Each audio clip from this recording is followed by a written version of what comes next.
9 meses aproximadamente em que nós estamos vivendo um período diferente. Diferente de tudo que nós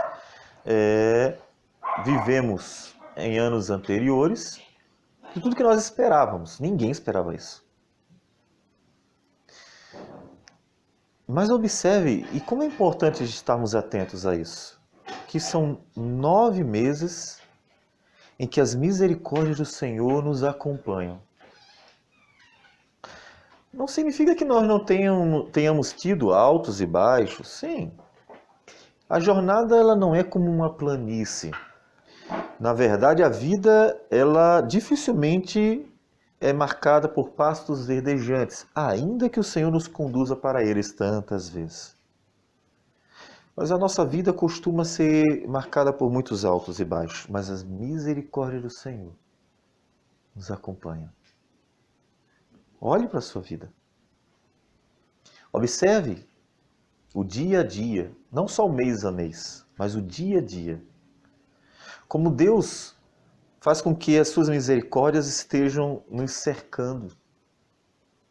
Isso acontece sempre com o povo de Deus. Mesmo aqueles que no período dos mártires, os primeiros séculos da era cristã, morreram por Cristo. As misericórdias do Senhor cercavam essas pessoas, fortalecendo-as para que elas fossem fortes e corajosas e capazes de glorificar a Deus com a própria vida pela morte. De forma que no povo de Deus, as misericórdias sempre estarão presentes, sempre estarão nos acompanhando. Nós queremos ver como as misericórdias do Senhor são grandes e vão se espalhando pela terra no livro de Jonas, livro do profeta Jonas. Ficou muito comum, muito conhecida a ideia de que o livro do profeta Jonas é um livro sobre missões. E ainda que o profeta Jonas tenha de fato sido chamado a fazer missões, o tema do livro não é exatamente esse. E nós vamos ver exatamente o que Deus quer nos ensinar na vida deste profeta, como ele quer mostrar para nós a grandeza das misericórdias do Senhor, que vão alcançando muitas pessoas pelo caminho por onde Jonas passava. Nós vamos começar com o capítulo 1. E vamos fazer assim, à medida que nós queremos fazer a exposição de todo o livro, vamos seguir na leitura do livro de Jonas. Jonas, capítulo 1 inteiro.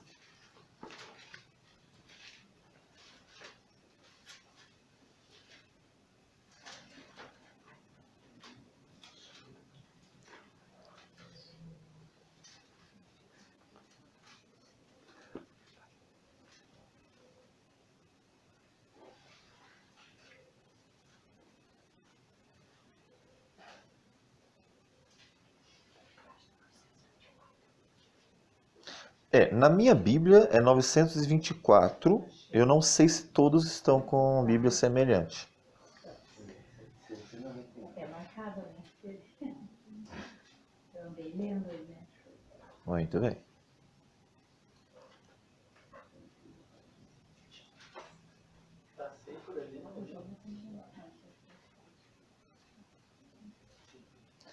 Aqueles livros pequenininhos que quase a gente não...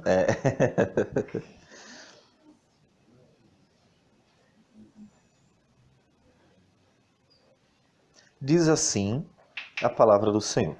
Acompanhe. Veio a palavra do Senhor a Jonas, filho de Amitai, dizendo: Dispõe-te, vai à grande cidade de Nínive e clama contra ela, porque a sua malícia subiu até mim. Jonas se dispôs, mas para fugir da presença do Senhor para Tarsis, e, tendo descido a Jope, achou um navio que ia para Tarsis. Pagou, pois, a sua passagem e embarcou nele, para ir com eles para Tarsis, para longe da presença do Senhor. Mas o Senhor lançou sobre o mar um forte vento, e fez-se no mar uma grande tempestade, e o navio estava a ponto de se despedaçar. Então os marinheiros, cheios de medo, clamavam cada um ao seu Deus e lançavam ao mar a carga que estava no navio, para o aliviarem do peso dela. Jonas, porém, havia descido ao porão e se deitado, e dormia profundamente. Chegou-se a ele o mestre do navio e lhe disse: Que se passa contigo? Agarrado no sono? Levanta-te, invoca o teu Deus. Talvez assim esse Deus se lembre de nós para que não pereçamos. E diziam uns aos outros: Vinde e lancemos sortes, para que saibamos por causa de quem nos sobreveio este mal. E lançaram sortes, e a sorte caiu sobre Jonas. Então lhe disseram: Declara-nos agora, por causa de quem nos sobreveio este mal, que ocupação é a tua, de onde vens, qual a tua terra, e de que povo és tu? Ele lhes respondeu: Sou hebreu, e temo ao Senhor, o Deus do céu, que fez o mar e a terra. Então os homens ficaram possuídos de grande temor, e lhe disseram: Que é isto que fizeste? Pois sabiam os homens que ele fugia da presença do Senhor, porque lhe havia declarado. Disseram-lhe: Que te faremos para que o mar se nos acalme? Porque o mar se ia tornando cada vez mais tempestuoso.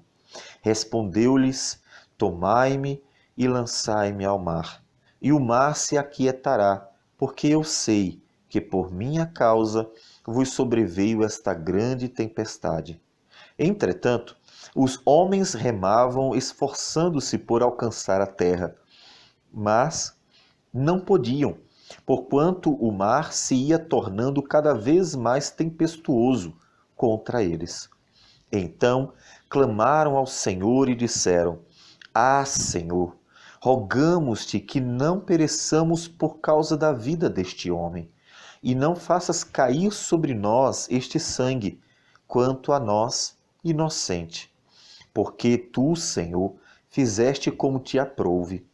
E levantaram a Jonas e o lançaram ao mar, e cessou o mar da sua fúria. Temeram, pois, estes homens em extremo ao Senhor, e ofereceram sacrifícios ao Senhor, e fizeram votos. Deparou o Senhor um grande peixe, para que tragasse a Jonas. E esteve Jonas 3 dias e 3 noites no ventre do peixe. Senhor Deus, obrigado por tua palavra lida, que é o teu poder para a salvação. Obrigado porque ela nos conduz a Cristo, o nosso Redentor.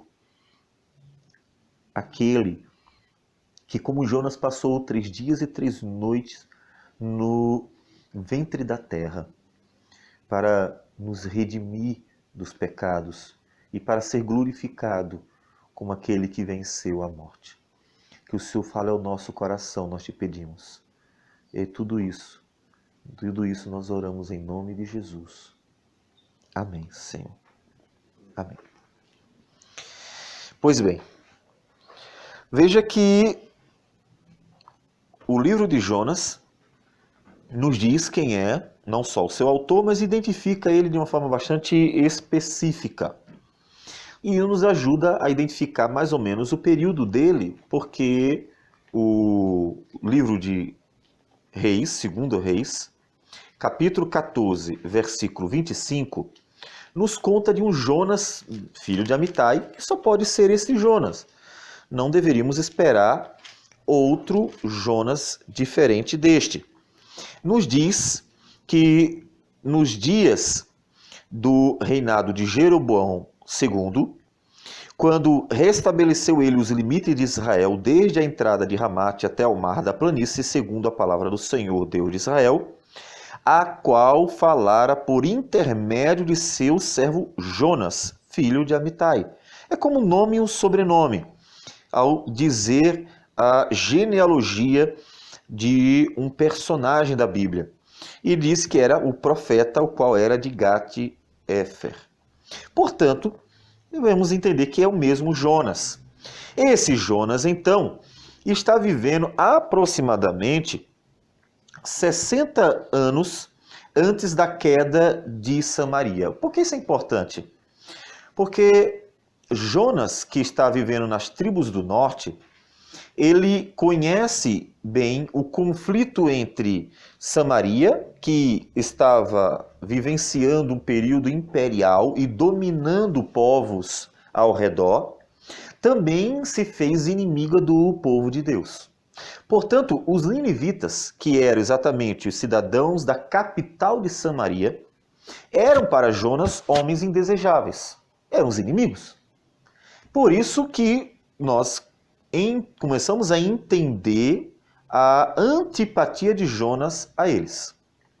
Claro que num contexto bem diferente, mas é como nós encontramos os gremistas e os colorados brigando, né, por causa que são adversários do esporte. Então Jonas não tinha nenhum tipo de simpatia com os ninivitas, porque eram inimigos de verdade, claro, não apenas numa brincadeira.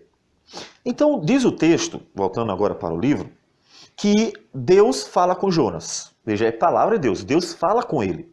O profeta, ele é um homem que ouve a voz de Deus e recebe essa mensagem da parte de Deus para comunicar a alguém. Esse era o papel do profeta. O papel do profeta não era inventar novidade. O papel do profeta não era trazer ideias novas. O papel do profeta não era falar da sua parte. O papel do profeta era um só. Falar da parte de Deus.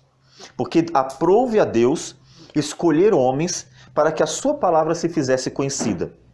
Deus poderia falar diretamente aos homens? Sim. Lá no Sinai, a palavra do Senhor nos diz que Deus fez ecoar a sua voz de tão forte e num cenário tão cheio de manifestação do poder de Deus que o povo teve medo de ouvir o Senhor. Também nos diz no Novo Testamento que o pai algumas vezes falou ao seu filho, como no batismo: "Este é meu filho amado em quem tenho grande alegria". Então, Deus poderia, mas ele quis que homens fossem escolhidos para falar a sua palavra. E esses eram os profetas. Então, o Jonas foi um homem que Deus escolheu em algum determinado momento da sua vida para ser o porta-voz de Deus. E Deus, naquele momento, vai falar para Jonas. Veio a palavra do Senhor. Então Deus vai até Jonas e diz: "Dispõe-te, vai à grande cidade de Nínive e clama contra ela, porque a sua malícia subiu até mim." Era como se Deus dissesse assim: Jonas, vai até o inimigo, o cara que tu odeia, e diga para ele: se você não se mudar, se você não se arrepender, eu vou te matar. A mensagem era essa. Observe que a mensagem não é nada florida. É uma mensagem dura. Porque Nínive era uma cidade pecadora, o pecado de Nínive chegou a um limite. Deus trata assim, é interessante nós observarmos esse caráter da paciência de Deus que chega até um ponto para que o juízo de Deus se manifeste, porque isso nos ajuda a entender o dia que o juízo final chegará. Deus vai deixando as coisas acontecer. Chega um momento em que chega no limite. Aquele momento é que, olha, não dá. Você chegou no extremo. O pecado de uma cidade chegou ao extremo. Chegou ao limite. Como eu lembro muito bem que os pais antigamente diziam: olha, estou por aqui com você. Significa, ó, tá no limite, né? Então, Mateus riu aí, eu acho que já ouviu isso algumas vezes. Então, esse é o limite. Deus tem um limite. Deus diz assim: eu vou tendo paciência, vou deixando.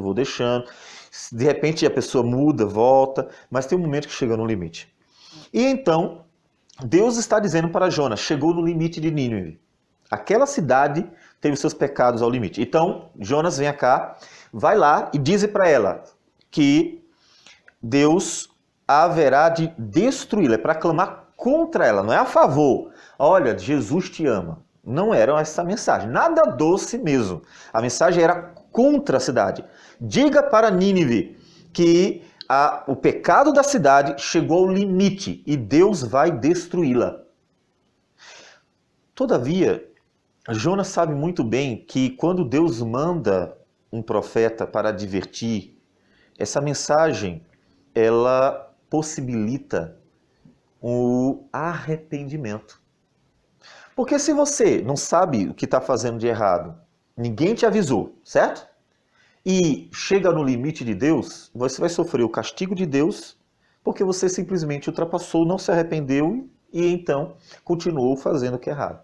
Mas se alguém chega para você e diz assim, olha, o que você está fazendo é errado, e você se arrepende do que você está fazendo, então, mesmo que aquela mensagem seja dura, mesmo que seja uma exortação a mais dura, ela é uma exortação que possibilita o arrependimento.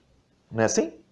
Por isso que mesmo as mais duras mensagens que você venha a ouvir em nossos dias, pregadas a partir de uma fiel exposição da palavra, sempre considere como mensagens que acompanham a graça de Deus.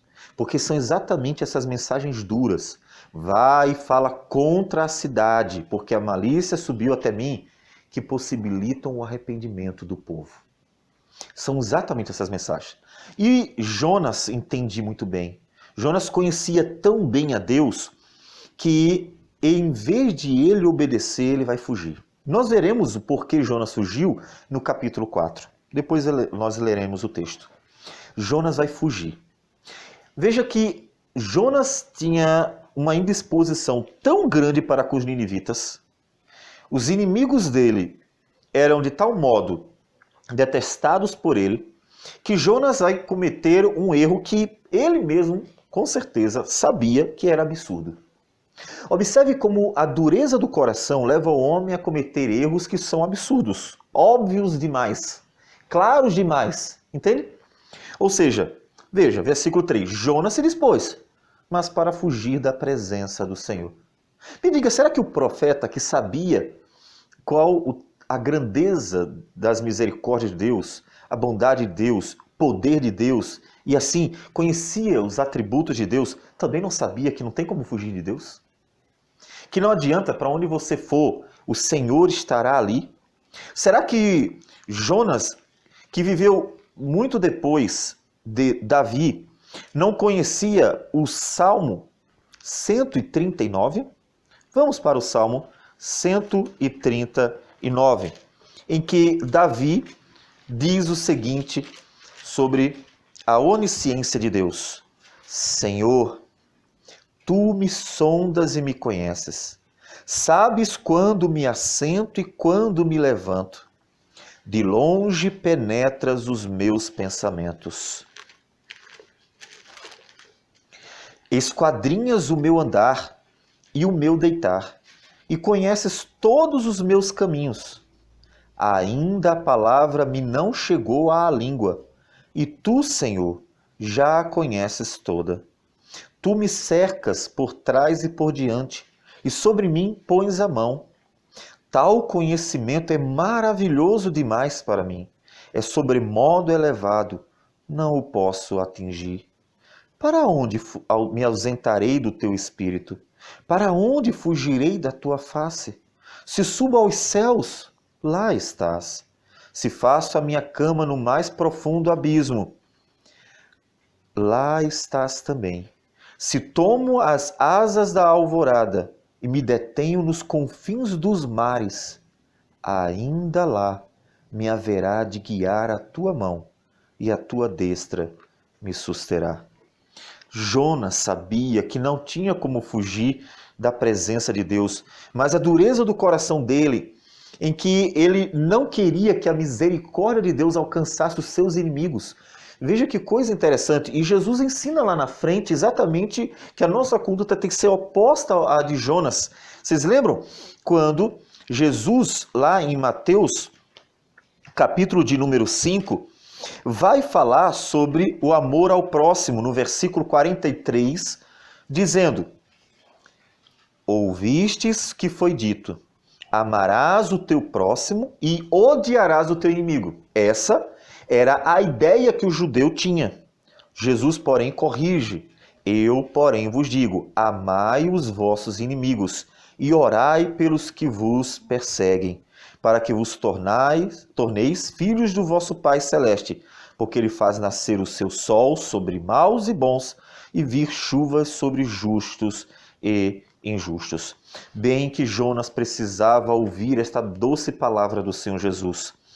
Jonas, com o coração endurecido e pelo seu ódio aos seus inimigos, ele vai tentar o impossível, simplesmente fugir para longe da presença de Deus. Então, ele compra uma passagem e vai na direção oposta da cidade de Nínive. Ele, de vez de ir para um lado, vai para o outro. Vou para bem longe, porque no final das contas não vou ter como pregar para Nínive. Mas quem pode fugir? Você já tentou fugir de Deus? Já tentou fugir? Não importa o quão longe você vá. Não importa se você atravessa o Brasil de caminhão ou o mundo de avião. Não importa se você conheça um país inteiro ou vá ao outro lado do planeta. Onde você for, Deus estará. Tanto que diz o versículo 4 que Deus alcançou Jonas lá no mar, onde só tinha Jonas e os marinheiros. O Senhor lançou sobre o mar um forte vento e fez-se no mar uma grande tempestade. Jonas fugindo de Deus e indo contra a vontade do Senhor. E Deus vai atrás de Jonas para o arrastá-lo de volta. O mar se enfurece, uma grande tempestade se faz, e isso para que o navio vá a pique. E o navio, então, que está prestes a naufragar, ele tem os seus marinheiros lutando para sobreviver. Veja que os marinheiros estavam amedrontados e, como não conheciam a Deus, cada um clamava aos seus deuses. Todavia, observe como Jonas estava vivendo de uma forma tão egoísta, estava tão centrado nele mesmo, que Jonas vai para o porão do navio e diz o texto que ele havia descido ao porão e se deitado. E dormia profundamente. Quem é que dorme profundamente no meio de uma tempestade quando o navio está indo a pique? Quando todo mundo está desesperado? Ele não estava se importando mais com a vida. Jonas estava cansado do ministério profético. Jonas não queria que os seus inimigos fossem salvos. Jonas estava com o coração, portanto, bastante endurecido. E como ele vai dizer mais à frente, desgostoso, não está nem se importando se Deus ia tirar a vida dele ou não. Ele sabia que a tempestade era por causa dele. Ele sabia que o que estava acontecendo é que Deus tinha ido ao encontro de Jonas. Jonas fugindo e Deus indo atrás dele. Porque a vontade de Deus não pode ser frustrada. O que Deus ordenou tem que ser cumprido. Não importa o quanto o homem tente impedir a vontade de Deus, o quanto ele tente resistir à vontade de Deus. Como Jesus disse para Paulo, é difícil, né, Paulo, ficar lutando contra os aguilhões? É difícil. Não tem como resistir. Deus vai atrás. Mas Jonas não está preocupado. Ele simplesmente dorme, despreocupadamente. Tanto é estranho o deitar e dormir dele naquele momento, que o mestre do navio vai até ele e diz assim, está com algum problema? Está doente? Como é que no momento desse você está dormindo? Quem é que dorme quando o navio está quase naufragando? O mestre chama a atenção dele, o mestre do navio. E então, eles decidem fazer algo que era comum, jogar sortes para ver qual deles seria o sorteado. A ideia seria, aquele que fosse sorteado, seria o problema pelo qual o mar se enfureceu e aquilo estava acontecendo.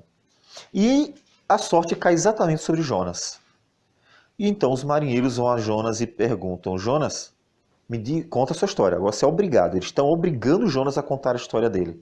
Você fez alguma coisa errada e os deuses estão com raiva de você. Conta-nos o que você fez. E Jonas conta a sua história.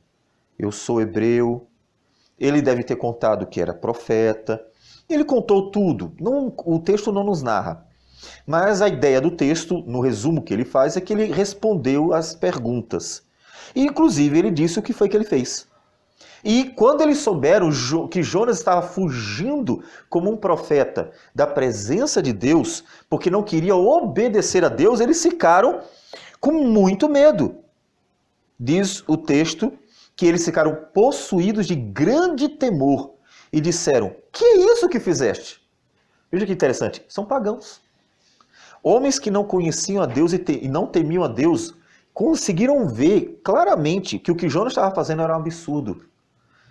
Tamanho era o endurecimento do coração de Jonas. Observe que quando o coração está duro, por mais óbvio que seja, o homem, ele ignora os seus próprios erros. Jonas não conseguia aceitar que o seu erro era tamanho que ele deveria desistir dele, se arrepender e voltar. Jonas está ciente, mas ele não está se importando com o que está fazendo. Então, eles perguntam o que nós vamos fazer para que se acalme o mar? Porque mesmo que ele tenha contado o que fez, ele estava disposto a ir até o fim na sua desobediência para com Deus. E a tempestade continuava cada vez mais forte. E ele diz: olha, me lancem ao mar, porque eu sei que é por minha causa. Veja que ele estava plenamente consciente de seu pecado, mas ele não estava disposto a voltar atrás. E então ele diz para os marinheiros que o único jeito de se salvarem, de serem salvos, seria se livrando do próprio Jonas. Mas é interessante que os marinheiros têm alguma piedade no coração. Marinheiros duros de coração, maus, marinheiros que não se importavam com ninguém, teriam dito: então tá bom, jogava ele no mar. Não iam se importar com a vida de ninguém, né? Mas eles não fazem isso. O texto diz que, entretanto, ou seja, mesmo que Jonas tenha dito: me joguem ao mar, que a fúria do mar vai se acalmar, porque Deus está fazendo isso por minha causa. Mesmo ele tendo dito isso, os homens remavam, esforçando-se por alcançar a terra. O que ele quer dizer? Eles não queriam jogar o Jonas no mar. Eles não queriam matar um homem que não fez mal nenhum a eles. Tanto que eles vão tentar, até que eles percebem que o esforço deles é vão. É vão o esforço do homem lutar contra Deus. Não importa o quanto o homem lute contra Deus, ele nunca vai vencer essa batalha. Portanto, o que nós deveríamos fazer quando Deus foi atrás de nós e quer nos arrastar para que a sua vontade seja feita em nossas vidas? É nos entregar. Porque não importa o quanto lutemos, nós não venceremos. E Deus continuará insistindo até que nós caiamos por terra e esgotados, sem força nenhuma, desistindo de remar contra a maré, nós finalmente reconheçamos que não podemos lutar contra Deus e nos entregamos a Ele. Só que a vontade de Deus é tão boa, mas é tão boa, que vejam o que acontece. Eles clamam a Deus, agora sim, ao verdadeiro Deus. Observe que mesmo na teimosia de Jonas, um testemunho será dado. Jonas afirmou: eu temo a Deus. E eles haviam clamado aos seus deuses e não aconteceu nada. Eles fizeram um monte de orações aos deuses pagãos que não existem. E o mar continuou do mesmo jeito. Mas agora eles vão fazer uma única oração ao único Deus. Diz o texto: clamaram ao Senhor, versículo 14, e disseram: Senhor. Eles invocam o Deus de Jonas. Rogamos-te que não pereçamos por causa da vida deste homem. Senhor, nós não fizemos nada. Então eles pedem que Deus os trate com misericórdia. E não faças cair sobre nós este sangue, quanto a nós inocentes. Ou seja, nós vamos jogá-lo ao mar. Mas ele não fez mal nenhum a nós. Veja a consciência de que matar é errado. Percebe? Jonas não tinha feito mal nenhum aos marinheiros, ainda que a negligência dele possa ser também compreendida como um mal feito aos marinheiros, porque por causa de Jonas é que os marinheiros morreriam. E eles então pedem a Deus: Deus, tenha misericórdia, nós vamos jogá-lo ao mar, porque o teu profeta disse que era o único jeito de aplacar a tua ira. Mas que o Senhor não nos condene, porque nós estamos fazendo apenas aquilo que ele disse que o Senhor quer que seja feito. Então diz o texto que eles levantaram a Jonas e o lançaram ao mar, e cessou o mar a sua fúria. Ao cessar o mar, a fúria, no momento em que Jonas é lançado ao mar, se confirmou que tudo que Jonas havia dito era verdade.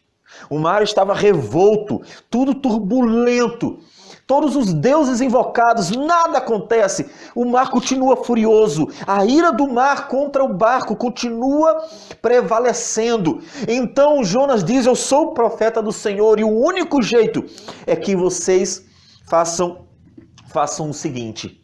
Eles clamam a este único Deus, e quando jogam Jonas segundo a palavra do profeta, o mar instantaneamente se acalma. Instantaneamente. Lembram quando Jesus acalmou a tempestade? Quando estava no barco, aquele barco turbulento, e simplesmente Jesus repreende a tempestade. E então se fez bonança. O que foi que aconteceu? Os discípulos temeram a Deus. Aconteceu a mesma coisa. O testemunho sobre quem é Deus, confirmado pelo próprio agir de Deus, fez com que, diz o versículo 17, temeram, pois, estes homens em extremo ao Senhor. Mais temor do que tiveram antes, com medo de morrer. Eles passaram a ter um temor extremo, temor maior ainda. Eles temeram agora não a tempestade, porque ela se acalmou. Porque eles viram que Deus, o Deus de Jonas, o Deus dos hebreus, fez parar a tempestade. E eles passaram a temer a Deus. E ofereceram sacrifícios ao Senhor. Eles deixaram de sacrificar a ídolos para sacrificar ao Senhor. E fizeram votos, que deve ser entendido como um sinal de que eles disseram: a partir de hoje, serviremos ao Deus dos hebreus. Que coisa tremenda! Houve a conversão de toda uma tripulação de um navio. Os marinheiros se convertem pelo testemunho de um profeta de coração endurecido, mas que pregou a verdade. Veja que a verdade é que importa, porque é a verdade que é o poder de Deus para a salvação daqueles que creem. Eles creram na verdade profetizada, pregada, anunciada por Jonas. Eles creram de que o Deus de Jonas era realmente o Deus dos céus e da terra, porque Deus confirmou, operando tamanho milagre, fazendo com que o mar cessasse instantaneamente a sua fúria. A conversão de toda uma tripulação de um navio. Percebem que as misericórdias de Deus estavam acompanhando o profeta Jonas?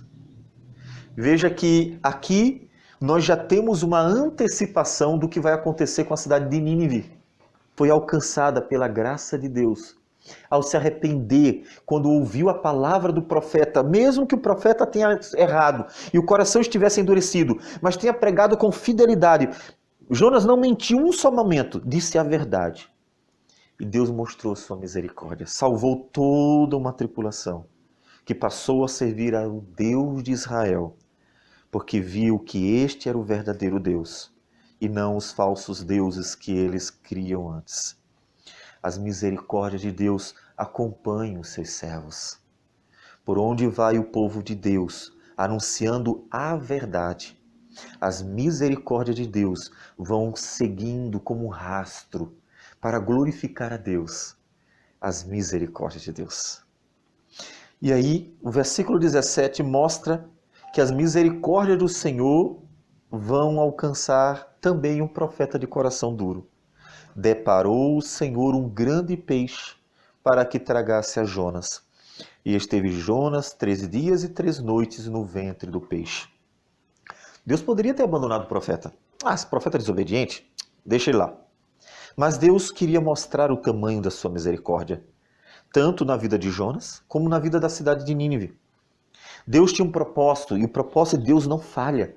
Quando Deus diz que vai fazer, Ele vai fazer. Deus é fiel, o que deve confortar o nosso coração.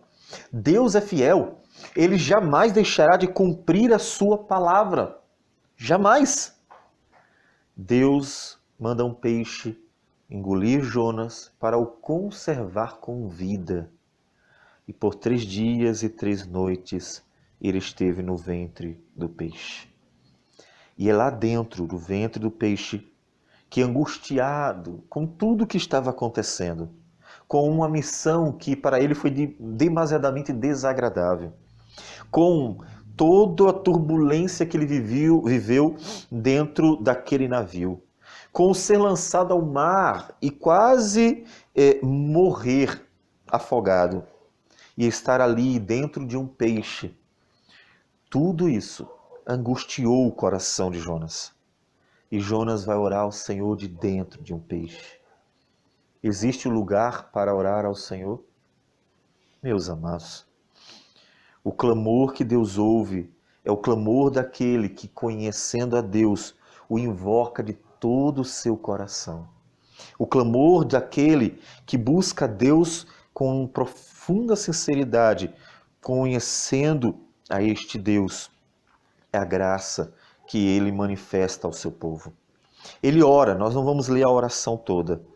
Todavia, nós podemos ler o finalzinho, o versículo de número 9, em que Jonas diz assim: mas com a voz do agradecimento eu te oferecerei sacrifício. O que votei, pagarei. Ao Senhor pertence a salvação. Jonas ora, conta a Deus a sua angústia e diz a Deus: Senhor, eu vou cumprir a missão. Jonas se mostra arrependido. O segundo personagem do livro, que ao se arrepender de seus pecados, encontra misericórdia em Deus, porque o Deus é um Deus de salvação, é um Deus de misericórdia. Ao Senhor pertence a salvação. E quando ele confessa o seu pecado, se arrepende de seu pecado e então se coloca diante de Deus, esperando na misericórdia de Deus, porque Deus é misericordioso, diz o texto que Deus falou ao peixe e o peixe vomitou Jonas na terra. Jonas estava pronto para voltar ao curso que ele deveria ter desde o início trilhado. E aí sim, o capítulo 3 nos diz que veio a palavra do Senhor segunda vez a Jonas, dizendo: dispõe-te, vai à grande cidade de Nínive e clama contra ela a mensagem que eu te digo. A mensagem é a mesma. Clama contra ela. E o profeta vai à cidade de Nínive. Ele se levanta, se dirige à cidade. Ela era uma cidade grande, precisava de 3 dias para percorrer a cidade toda. E Jonas começa a pregar. A pregação dizia: ainda 40 dias e Nínive será subvertida. Então veja que a pregação não era uma pregação trazendo conforto ao povo. Era uma pregação dura, dizendo: daqui a 40 dias a cidade será destruída. Mas essa mensagem, ela sempre carrega consigo uma esperança. Porque se o pecador se arrepende, as misericórdias de Deus que duram para sempre o alcançam. Diz o texto, versículo de número 5, versículo 5. Os ninivitas creram em Deus e proclamaram um jejum, e vestiram-se de pano de saco, desde o maior até o menor. Chegou essa notícia ao rei de Nínive. Ele levantou-se do seu trono, tirou de si as vestes reais, cobriu-se de pano de saco e assentou-se sobre cinza. E fez-se proclamar e divulgar em Nínive, por mandado do rei e seus grandes homens, nem animais, nem bois, e seus grandes, nem homens, nem animais, nem bois, nem ovelhas, provem coisa alguma, é o jejum, nem os levem ao pasto, nem bebam água, mas sejam cobertos de pano de saco, ou seja, se humilhem, tirem as roupas e coloquem apenas saco para se cobrir, se humilhem, se coloquem como miseráveis, tanto os homens como os animais, e clamarão fortemente a Deus. e se converterão cada um do seu mau caminho e da violência que há nas suas mãos. Quem sabe se voltará a Deus e se arrependerá e se apartará do furor da sua ira, de sorte que não pereçamos? Exatamente isso. O rei teve uma implicação, ou tirou uma implicação da mensagem. Uma implicação da advertência de Deus é a possibilidade de se converter a Deus. Porque uma vez que Deus anuncia os nossos pecados, fala ao nosso coração, é porque Ele dispõe de misericórdia para que o pecador se arrependa e volte. Eles esperaram na misericórdia do Senhor.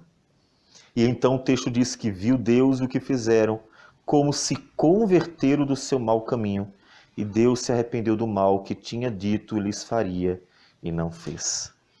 Mais uma vez, observe que em todo o livro as misericórdias de Deus vão acompanhando o profeta. E era por isso que Jonas não queria pregar lá, porque Jonas não queria a conversão, a salvação daquela cidade. Porque na dureza de seu coração, ele não queria que seus inimigos fossem salvos, antes destruídos. Mas não era assim que Deus pensava. Observe que nem sempre os inimigos do homem são necessariamente os inimigos de Deus. E mesmo que Deus odeie, de fato, os pecados que estavam sendo cometidos, Ele dispõe de misericórdia para com aqueles que se arrependem dos seus pecados, para com aqueles que aceitam a palavra do Senhor. Isso deve ser para nós de grande conforto, porque significa que todas as vezes que nós pecamos, e então ouvindo a palavra do Senhor, nós somos advertidos que o que nós fizemos não agradava a Deus, nós também somos conclamados a recebermos a palavra para nos arrependermos a Deus. Ou seja, nós somos chamados ao arrependimento e transformação de vida. Quando Deus anuncia a palavra ao povo, é para que o povo se arrependa e seja curado por Ele. Foi por isso que nos dias de Jesus, a palavra do Senhor nos diz que ninguém entendeu. O texto nos diz que Jesus pregava de um jeito que ninguém entendia, porque Deus não queria que aquela geração se arrependesse de seus pecados pela dureza do coração deles. Quando Deus nos fala ao coração, quando compreendemos a sua palavra, é porque as misericórdias de Deus estão sendo disponibilizadas para nós, para que nós venhamos a desfrutar de uma nova história, de uma nova etapa, desfrutar das misericórdias de Deus sobre nós. A dureza de coração de Jonas não passou. O capítulo 4 nos conta o desgosto de Jonas. Com isso, desgostou-se Jonas extremamente e ficou irado. Ele viu que a cidade se humilhara diante de Deus. Jonas viu. E Jonas ficou com muita raiva. Veja que é o oposto do que nós aprendemos com o Senhor Jesus. Quando nós pregamos a palavra e vemos as pessoas se arrependerem, nós ficamos extremamente felizes. Porque há salvação para essas pessoas. Há mudança de vida. E então significa que as misericórdias de Deus alcançaram aquelas pessoas. Jonas, quando viu o arrependimento, ficou com raiva. Tamanha era a dureza do coração daquele homem para com aquela cidade inimiga de seu povo. Se Jonas sabia ou não que Deus usaria esta mesma cidade, uma geração depois, para castigar o seu povo, quando ocorre a queda de Israel por parte exatamente do Império Assírio, nós não sabemos. O fato é que os inimigos de Jonas eram indesejados por ele. Jonas ficou com raiva. E ele explica por que ele tentou fugir de diante do Senhor. Versículo 2. E orou ao Senhor e disse: Ah, Senhor, não foi isso que eu disse, estando ainda na minha terra? Por isso me adiantei, fugindo para Tarsis, pois sabia. Veja, o profeta conhecia a Deus, mas o que ele precisava era que o seu coração fosse quebrantado. Observe que de todos os personagens de Jonas, do livro de Jonas, o personagem de coração mais duro é o do profeta, que conhecendo a Deus, mantém-se endurecido diante das misericórdias de Deus para com os outros. Os marinheiros se arrependeram, foram quebrantados de coração. Os ninivitas se arrependeram, foram quebrantados de coração. Mas Jonas não quer compartilhar das misericórdias de Deus. Ele sabia que és Deus clemente e misericordioso, e tardio em irar-se, e grande em benignidade, e que te arrependes do mal. Eu sabia, Senhor, que quando pregasse a palavra, e aquele povo temesse a palavra do Senhor, e reconhecesse os seus pecados, e então pedisse ao Senhor misericórdia, eu sabia que o Senhor ia ser misericordioso. Eu sabia que aquela palavra pregada contra a cidade, ela não seria concretizada, porque as tuas misericórdias sobrepujam a tua ira. Porque eu sabia que a tua palavra pregada contra a cidade era mais do que uma palavra de juízo, era um convite ao arrependimento. Ele sabia. É por isso que não deveríamos, em hipótese alguma, considerar que as pregações fiéis à palavra do Senhor, que machucam o coração em nossos dias, e então anunciam nossos pecados, fazem-nos ver quem somos de verdade, não deveríamos considerar como palavras rudes a um povo, mas como palavras graciosas que chamam o pecador ao arrependimento. Porque quando Deus quer lidar com o povo com misericórdia, Deus chama o povo ao arrependimento com duras palavras que lhes revelam quem este povo é. Jonas precisava que o seu coração fosse tratado. Por onde ele foi, as misericórdias de Deus acompanharam. Mas ele precisava de um coração diferente, de um coração misericordioso. Jesus diz isso para os fariseus. Se vocês soubessem, entendessem o que significa misericórdia quero e não holocaustos, vocês não teriam condenado inocentes. O Senhor Jesus falou para os fariseus que a dureza de coração deles era tamanha, que não tinham prazer nas misericórdias de Deus dada aos pecadores. Ou como Miqueias, que é o livro seguinte, depois de Jonas, capítulo 6, versículo 8, nos diz: Ele te declarou, ó homem, o que é bom, e o que é que o Senhor pede de ti? Que pratiques a justiça e ames a misericórdia, e andes humildemente com o teu Deus. Que Deus maravilhoso, que Deus gracioso, um Deus de misericórdia. E Deus é tão misericordioso que, vendo o coração daquele profeta endurecido, ele vai lidar com o profeta. Veja o que diz o versículo 6. Então fez o Senhor Deus nascer uma planta que subiu por cima de Jonas para que fizesse sombra sobre a sua cabeça, a fim de o livrar do seu desconforto. Jonas, pois, se alegrou em extremo por causa da planta. Deus fez nascer uma planta instantaneamente. Observe um ponto aqui que nos serve de parênteses, mas que ele é importante. Observe que Deus pode fazer a planta nascer em pouco tempo. Isso para mostrar que a ideia de que a criação não poderia ter sido feita em apenas 6 dias, mas que levou milhões de milhões e de milhões de milhões de milhões de anos, é uma necessidade. A ideia de que a criação precisaria de milhões de anos para ser como ela é hoje, isso é uma falácia. Aquela planta nasceu num dia, cresceu e morreu no dia seguinte.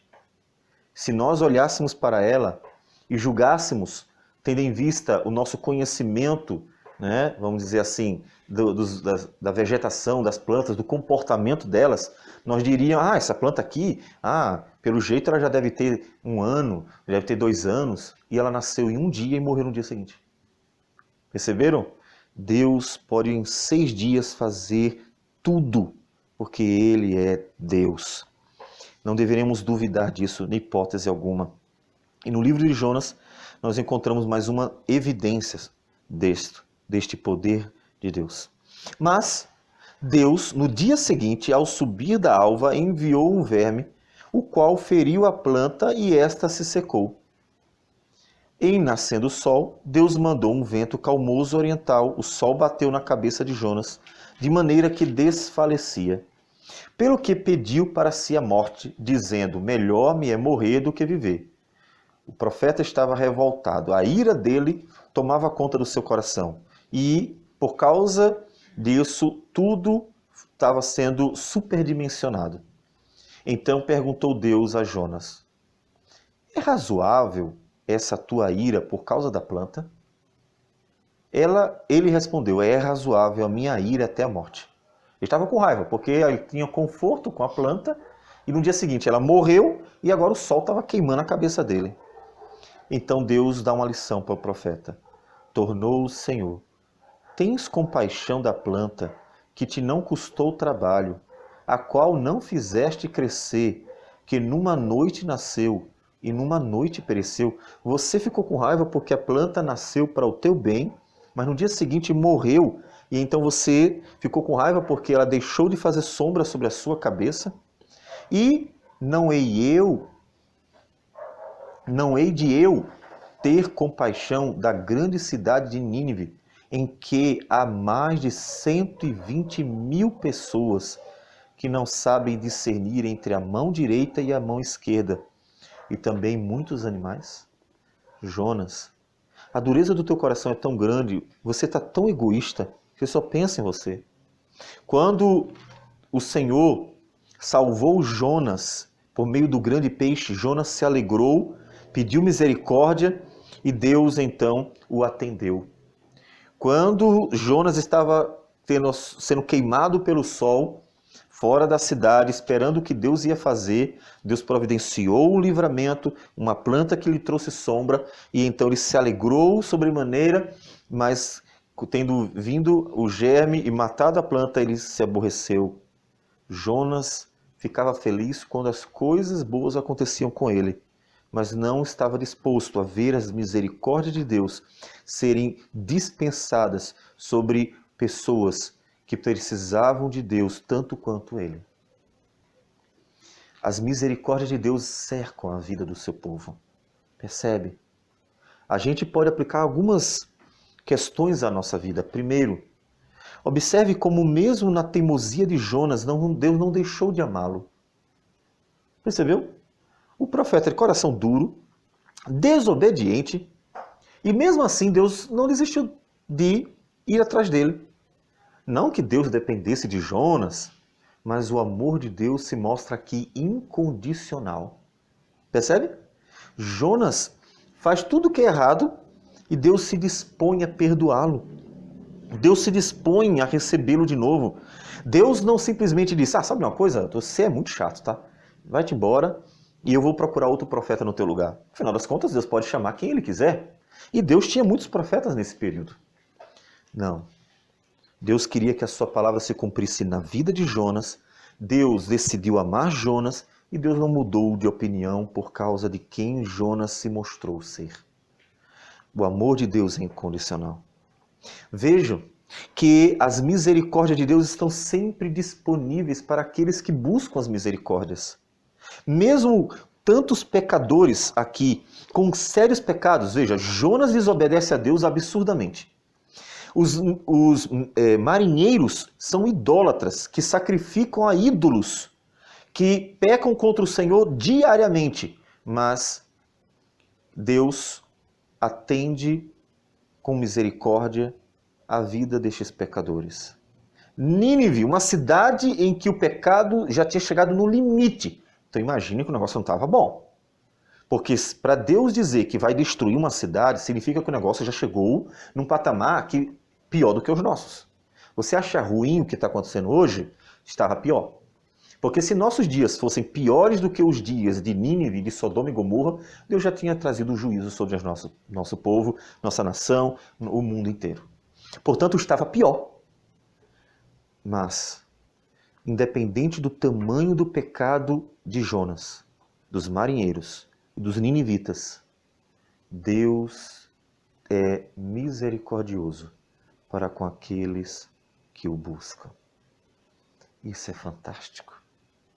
As misericórdias de Deus não têm fim para com aqueles que o buscam. Isso é um convite a nós buscarmos ao Senhor humildemente, lançarmos a vida ao Senhor humildemente, clamarmos por misericórdia continuamente, confiando que as misericórdias de Deus não têm fim sobre aqueles que o buscam de verdade.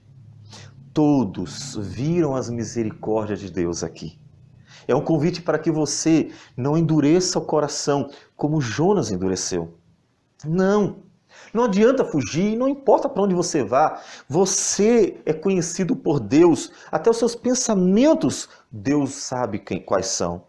Portanto, em vez de tentar fugir da presença de Deus como se fosse possível, Deus nos convida a ir em direção a Ele.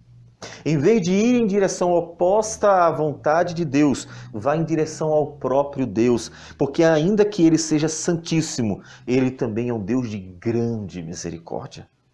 E por causa de Cristo Jesus, Deus pode nos perdoar.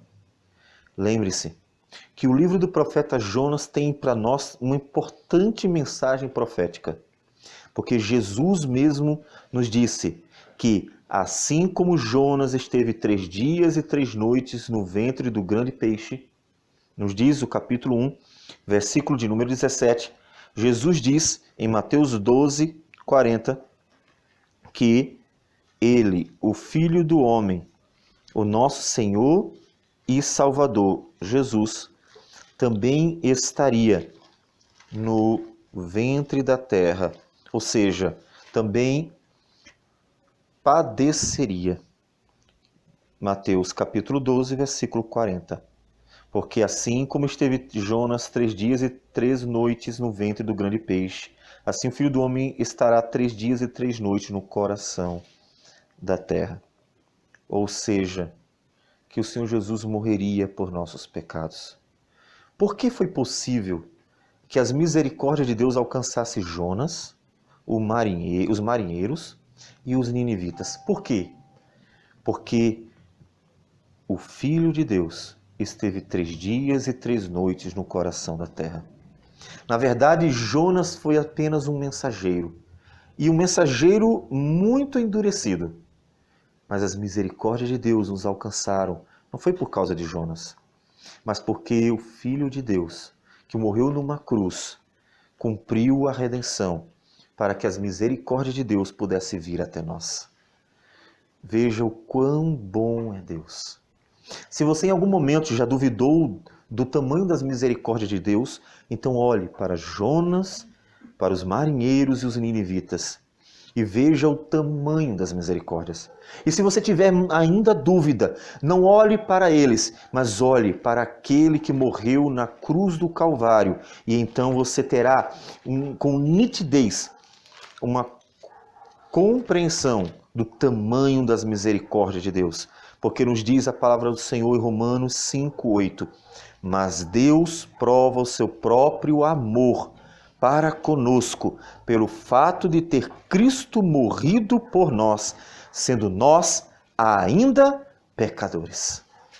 As misericórdias de Deus nos alcançam em Cristo Jesus, porque o Senhor é bom, porque o Senhor decidiu nos amar.